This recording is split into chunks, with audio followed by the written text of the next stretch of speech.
Welcome back to episode 4 of Achievement Maxing. If you missed the previous episode, I'll put the playlist in the description. By the way, I'm gonna start to stream this challenge as well, so if you're interested in that, you can follow me on Twitch. I'll put the link in the description down below. We kick things off in the western Plaguelands, where we help a druid learn how to be a druid. How you doing, man? After helping him get out of the wrong shapeshift, we turn in the quest and move on. Arriving at his stable, I mount up on a horse to scare some spiders, because, apparently, today the spiders are the ones getting scared instead of me. Well. How the turntables... We end up finishing the zone and get a cutscene with Sylvanas, when she actually had decent writing.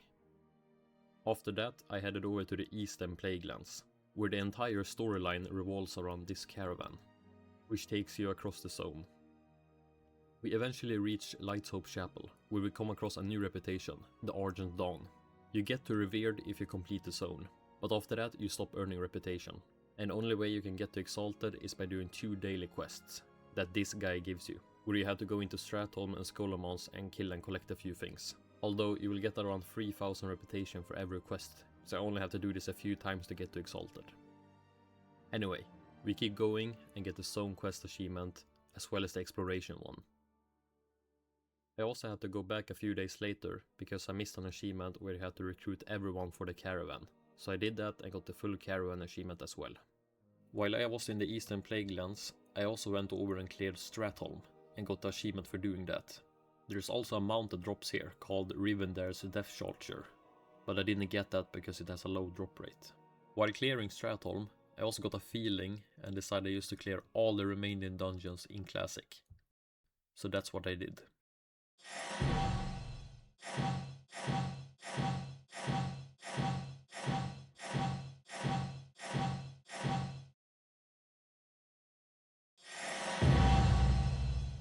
After clearing all the dungeons, I got the Classic Dungeon Master achievement, which is our first dungeon meta achievement that we have completed. I also re-cleared all the Classic raids again, and here's the progress on the achievements that I have left. I need a few more pieces on the Might set to gain the achievement. On the Wrath set I'm almost done and only need 2 more pieces. And on the Conquerors set I need almost all of them. I also got the Raiding with Leeches achievement, by collecting all the pets for all the Classic raids. Although I just bought the ones that I was missing on the auction house. There's a trick you can do here, because one of the pets, Visidius, is kinda expensive. So you can buy the pet and then put it in a cage and sell it back on the auction house again once you get the achievement. Moving on. I looked at the in-game calendar and saw that the Winter Veil event has started, so of course we had to get all the achievements there. There are 12 achievements that we had to get in the meta one that's required for the Long Strange Journey achievement, as well as 5 others that are not in the meta achievement. We start in Orgrimmar and go to the new holiday NPCs. Pick up a quest to go and rescue Metz and the reindeer, but before that I buy everything that they have, and then head over to the transmog vendor to transmog my gear into something more appropriate for this time of the year. After that I head over to the Alterac Mountains and kill the Grinch. And after freeing Metz and the reindeer and heading back to Orgrimmar, I get the achievement on Metzen and simply abominable. Kissing one of the winter revelers in the different inns have a chance of giving you a handful of snowflakes. Throwing these at different race class combos will give you the Let It Snow achievement. And after a lot of looking around, I finally got it. For this the season achievement, I had to wear a full set of winter gear and eat a fruitcake. The clothes and boots I just bought on the auction house, but the hat only drops from heroic dungeon bosses. So I went over to the Nexus in Northrend, where the second boss dropped it. Putting everything on, I ate the cake and got the achievement. After throwing a snowball at Bane Bloodhoof for the Scrooge achievement, I saw that there were 2 different achievements for going into the Alliance capital cities. So I started in Exodar, where I sang a Christmas carol before going down and shooting Velen with a BB gun. Then I head over to Stormwind and do the same. And while I was here I also fished something up in Stormwind for the Fishing Diplomat achievement. I then go into Ironforge, where I shoot Muradin Bronzebeard and then escape into this tunnel. Lastly, I go to Darnassus, where I get the final part of both achievements. By the way, they really nerfed all the faction leaders. If I had the time, I could probably solo Tyrande. There are a few other pretty easy achievements that I completed as well. I did a daily quest in Outland while riding a reindeer for the Falalalala Ogrilla achievement. Using a mistletoe on some random dudes gave me the Holiday Bromance achievement. This achievement actually used to be called Bros before Ho Ho Ho's, but Blizzard changed their name a few years ago. And then the With a Little Help from My Friend achievement, where I killed 50 players while wearing a gnome outfit. There are currently 5 achievements left that I can only get after the 25th of December, so I'll get those done in the next video.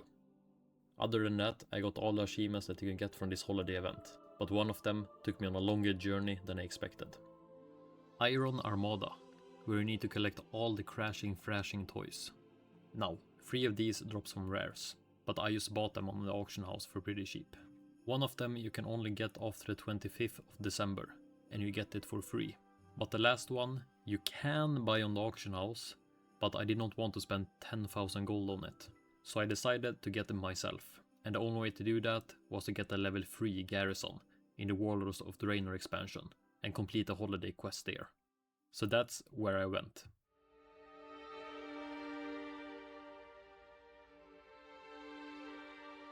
To unlock the garrison, we first have to complete the Warlords of Draenor intro quests.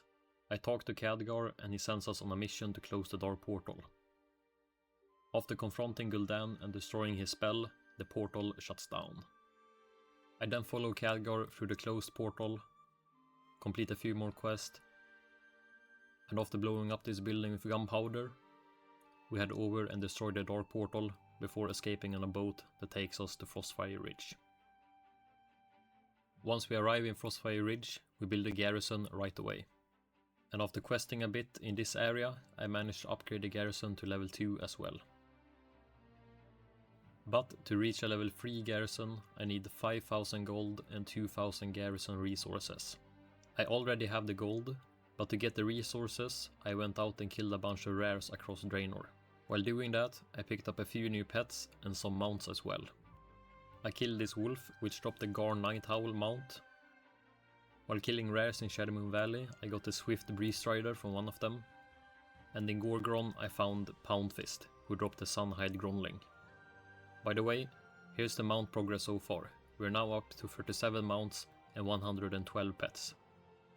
After a while, I finally had enough resources, so I went back and upgraded the garrison to level 3. At this point, the holiday NPC was available, and after completing those quests, I finally got the toy. I'll also be doing this every day for the duration of the event, since you can get a mount here that sells on the auction house for around 100,000 gold, which would be pretty nice to have. I'm gonna do a bit of soft maxing when it comes to the Warlords of Draenor achievements, since we're still mainly focusing on the vanilla ones. That said, I will be stopping by once a day to complete a mission at the garrison mission table, because there are some pretty time-consuming achievements tied to it. A few of you in the comments have suggested that I make a druid, and while I really like playing on my warrior, there are a few achievements that I need another character for. One of them being getting the heritage armor on all the allied races. So I went over to the embassy in Orgrimmar and decided to start with the best allied race, the Vulpera, the High Mountain Tauren. I completed the questline and made a new character, which I named Gigamaxer. When it comes to leveling, I started in Ashenvale and completed the Zone Quest achievements before moving on to Stone Talon Mountains, where I did the same. I really like Stone Talon Mountains, but Ashenvale on the Horde side is probably the worst zone that I have ever played. It had a lot of annoying quests that were not fun to do. Anyway, after completing the zones, I started to queue for time walking dungeons, but not just for the levels, although I got a lot of them. I also got an achievement for completing all the classic time walking dungeons. I also reached level 50 and was able to get my heritage armor set, which gave me the achievement Heritage of High Mountain. When I reach level 80 on my druid, I'm gonna gear it for PvP as well, since I need a stealth class for some of the achievements. I keep making a lot of progress in the daily quest hubs, and we are now at 613 daily quests completed. I unlocked yet another area in the Molten Front, where you go down in this cave to complete some daily quests. While here, I also completed the Master of the Molten Flow achievement, where you had to kill some enemies in a certain way to get it. Moving over to the Argent tournament, I have become a champion with my third faction, Orgrimmar, although I could not buy the mount from here because I needed to be exalted first. I'm also making a lot of progress in Mechagon. I've almost gotten all the blueprints, I'm only missing a few more from different rares and some that requires you to be exalted with Mechagon. I'm still making a lot of progress when it comes to PvP as well. I have mainly just grinded random battlegrounds, and I will show you the progress on the screen here. I have also reached honor level 9. Right now I need 8,800 honor per honor level, and I'm now starting to realize how long this is really gonna take. Anyway, I got a few battleground related achievements as well, like Glaive Grave, for getting 10 honorable kills with a glaive thrower in the Isle of Conquest battleground. And also the achievement Backdoor Job, Igity, for entering the enemy base in Isle of Conquest, and a few other ones that I will put on screen as well. I have also been doing a few world quests every day now, and I've completed 100 of them so far. If my calculations are correct, and let's say I want to finish this achievement in 2 years, I have to complete 14 world quests every day to be on schedule. So that's the plan right now, to do around 14 or 15 world quests every day. While doing that, I got the Unleashed Monstrosities achievement for killing 8 of the world bosses in Legion. While farming world quest, I also got the Justly Rewarded achievement for acquiring 30,000 gold through questing. By the way, shout out to this guy who helped me with the Crashing Thrashing achievement, where I had to destroy his toy 25 times. I also had to ask in trade chat for a guy to help me with one of the Winter Veil achievements, in which I had to dance with a snowman in Dalaran. And because of that, I have also made a community in-game called Achievement Maxing, for people looking to complete some of the achievements that require multiple players to do. Both factions can join as long as you're on the European realms. To find it, you just have to press the Find Community button and only select the cross-faction filter. Then scroll down a bit and you should find it. Anyone can join, so if you need help with an achievement, you can just ask. And that's it for this video, guys. Please like, comment, subscribe and follow me on Twitch. The plan right now is to start streaming sometime after Christmas. See you later, happy holidays, bye bye.